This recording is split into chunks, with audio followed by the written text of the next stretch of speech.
नमस्कार मित्रांनो, नागपूरमधील सोनेगाव परिसरातून एक धक्कादायक प्रकरण समोर आले आहे। एका विवाहित महिलेने 3 पुरुषांविरुद्ध लैंगिक शोषण, ब्लॅकमेल आणि धर्मांतरासाठी दबाव टाकण्याची गंभीर तक्रार दाखल केली आहे। या तक्रारीनंतर सोनेगाव पोलीस ठाण्यात गुन्हा नोंदवण्यात आलेला आहे। तक्रारीनुसार महिलेच्या माजी वर्गमित्राने तिला नको ते औषध देऊन एका हॉटेलमध्ये नेले आणि तिच्यावर लैंगिक अत्याचार केला। त्यानंतर आरोपी आणि त्याच्या साथीदारांनी तिचा आक्षेपार्ह व्हिडिओ तयार केला।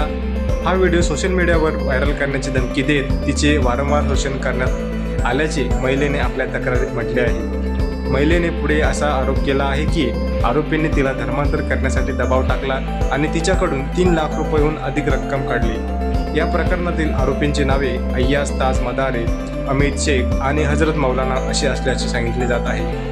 तिघेही कमलेश्वर तालुक्यातील रहिवासी आहेत। पोलिसांनी ह्या प्रकरणात 2 आरोपींना अटक केली असून तिसरा आरोपी अद्याप फरार आहे। आरोपी विरुद्ध बलात्कार, जबरदस्तीचे धर्मांतर करण्याचा प्रयत्न तसेच महाराष्ट्र अंधश्रद्धा निर्मूलन व काळी जादू प्रतिबंधक कायद्याअंतर्गत गुन्हा दाखल करण्यात आलेला आहे।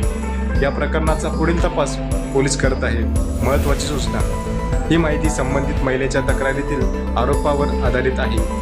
न्यायालयीन प्रक्रियेनंतर आरोपी दोषी आहे की नाही हे निश्चित होईल।